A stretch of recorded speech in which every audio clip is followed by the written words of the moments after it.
جیسا ابھی پاکستان کے اندر سما بنا ہوا ہے، اور اس کے لیے آپ سب لوگوں کو ذہنی طور پر آمادہ ہونا چاہیے اپنی حفاظت کے لیے، چونکہ اللہ تعالیٰ نے تقوی حفاظت کے معنی میں واجب قرار دیا ہے، حفاظتی تدبیر ہے، تو حفاظتی تدبیر ہمیں ہم پہلو اختیار کرنی چاہیے۔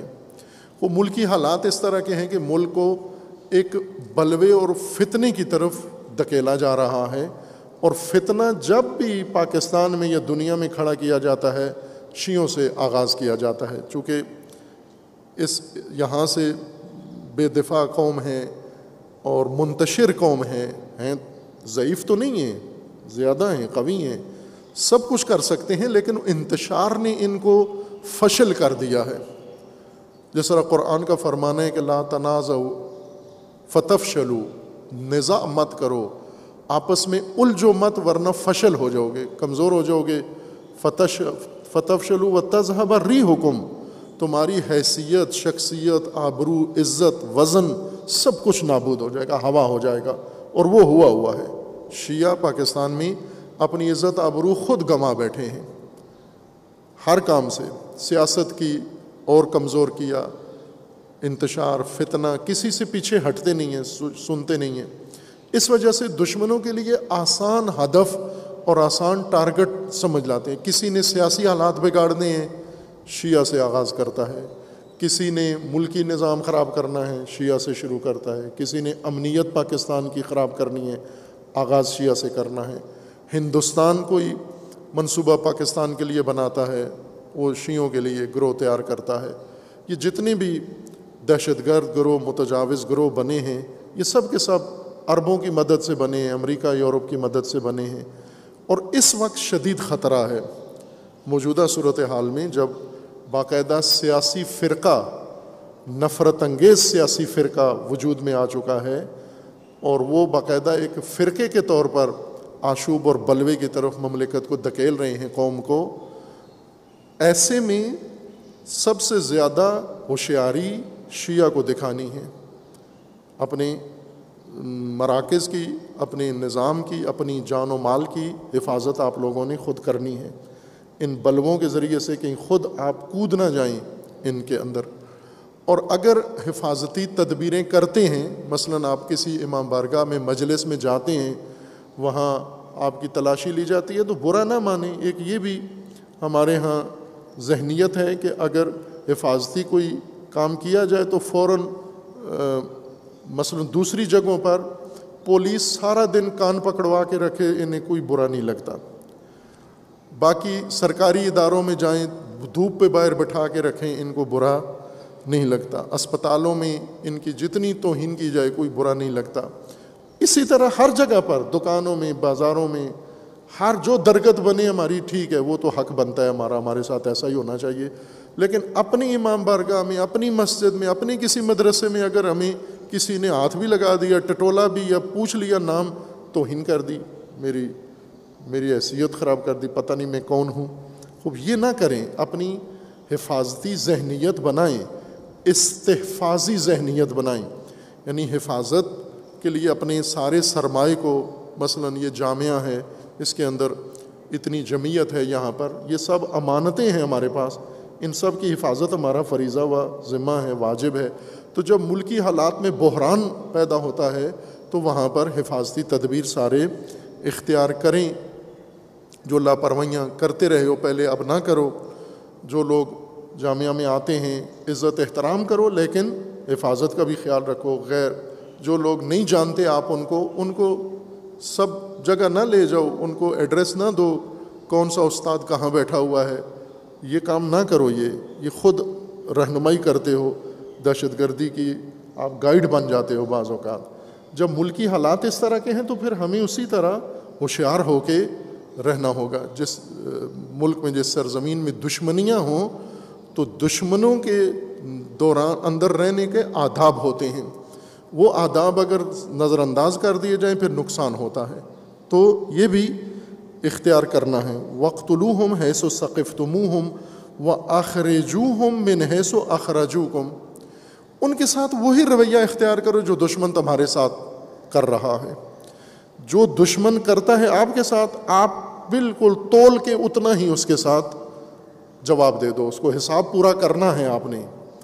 یہ جو بعض رحمانی دین، نرم دین، صلح و امن کا دین ہے، یہ انسانوں کے لیے ہے، یہ عام انسانوں کے لیے، خواہ انسان وہ کافر ہو، مشرک ہو، وہ اہل کتاب ہو، وہ ہندو ہو، کوئی بھی ہو، اگر آپ کا دشمن نہیں ہے آپ نے اس کا احترام کرنا ہے، آپ نے اس کا دفاع کرنا ہے، آپ نے اس کی حفاظت کرنی ہے، آپ نے اس کے کسی حق پر تجاوز نہیں کرنا۔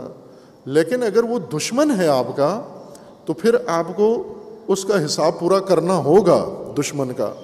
دشمن کو کے مقابلے میں کبھی بھی اپنے آپ کو مقروض نہ بنائیں، بالکل نقد سودا کریں، ایک قدم اٹھاتا ہے آپ ایک جواب دے دو اس کو وہاں پر، تاکہ حساب برابر رہے۔ یہ نہ ہو کہ آنے والے ہمارے نسل مقروض ہوں کہ انہوں نے دشمنی کی تھی اور ہم نے قرض ادا نہیں کیا۔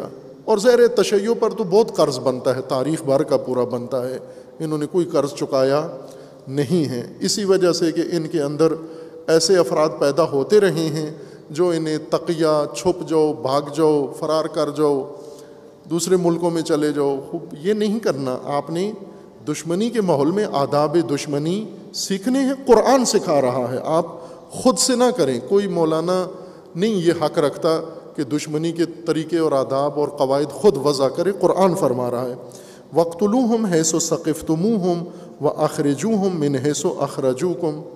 آپ یہ دیکھو وہ کیا کر رہے ہیں آپ کے ساتھ، جو وہ کر رہے ہیں وہ آپ نے کرنا ہے ان کے ساتھ۔ وَالْفِتْنَةُ أَشَدُّ مِنَ الْقَتْلِ، فتنہ قتل سے زیادہ مضر ہے، نقصان دہ ہے۔ فتنہ جس کی لپیٹ میں ابھی پاکستان ہے اور عرصے سے ہے پاکستان، یہ قتل و غارت اور انسان کشی سے بھی برا ہے یہ فتنہ، چونکہ قتل اس کے نتائج میں سے ہوتا ہے۔ فتنہ قتل بھی کرواتا ہے اور قتل کے علاوہ بہت نقصان کر دیتا ہے، ہر چیز نابود کر دیتا ہے۔ ایک آگ ہے فتنہ جو پاکستان میں بھڑکا ہوا ہے اور لوگ اس میں کود رہے ہیں۔ وَلَا تُقَاتِلُوهُمْ عِنْدَ الْمَسْجِدِ الْحَرَامِ حَتَّى يُقَاتِلُوكُمْ فِيهِ، آپ نے اپنے حرم کا خیال رکھنا ہے۔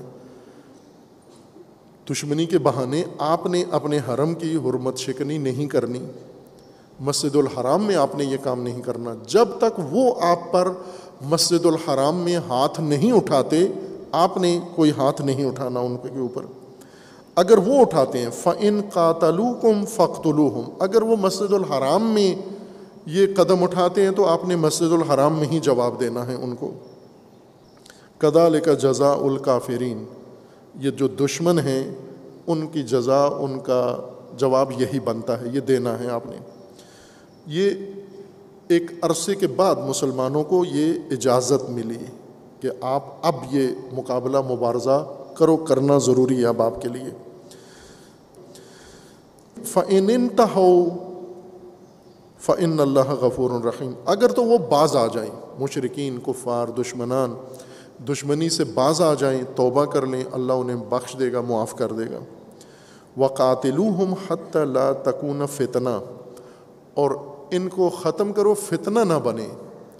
یہ بہت ضروری ہے ہمارے ملکی اداروں کے لیے، یہ آیہ کریمہ یہ انہیں معلوم ہونا چاہیے کہ جب آپ کی ریاست، آپ کی قوم، آپ کا ملک، آپ کی سلامتی، ہر چیز اقتدار پرستوں کی ہوس کا نشانہ بن کے نابودی کے دہانے پر جا پہنچے، فتنہ بھڑکنے سے پہلے فتنے کے سرغنے، فتنے کے محرکات کو قتل کر دو۔ یہ پاکستان کی عدالتوں کے لیے بھی ہے اور یہ پاکستان کے اداروں کے لیے بھی ہے۔ عوام یہ کام نہ کریں، یہ حکومتی حکم ہے، یعنی رسول اللہ صلی اللہ علیہ وآلہ وسلم کو حکم ہے کہ آپ نے یہ کام کرنا ہے، فتنہ ہر قیمت پر روکنا ہے۔ اور فتنہ روکنے کا بعض اوقات یہ طریقہ ہوتا ہے کہ آپ فتنے کے سرغنوں کو پکڑ کے سخت سزائیں دیں اور ان کو پھانسیاں لگائیں تاکہ فتنہ نہ پیدا ہو۔ حتی لا تکون فتنہ ویکون الدین للہ، اور دین سارا اللہ کے لیے ہو جائے، چونکہ فتنے دین کا میدان ختم کرتے ہیں۔ فَإِنِ انْتَهُوا فَلَا عُدْوَانَ إِلَّا عَلَى الظَّالِمِينَ، اگر رک جاتے ہیں تو کوئی تعدی اور تجاوز نہیں ہوگا۔ الشہر الحرام بالشہر الحرام والحرمات قصاص. ماہ حرام بھی ایسا ہی ہے. اگر ماہ حرام میں محرم مہینوں میں جن میں جنگ ممنوع ہے، ذی-القعدہ ہے، ذی الحجہ ہے، محرم ہے، ان کے اندر اگر وہ نہیں کرتے آپ کے اوپر حملہ تو آپ نے بھی نہیں کرنا، آپ نے حرمت شکنی نہیں کرنی. لیکن اگر وہ اسی مہینے میں آپ پر تعدی تجاوز کرتے ہیں، آپ نے ان کا جواب دینا ہے.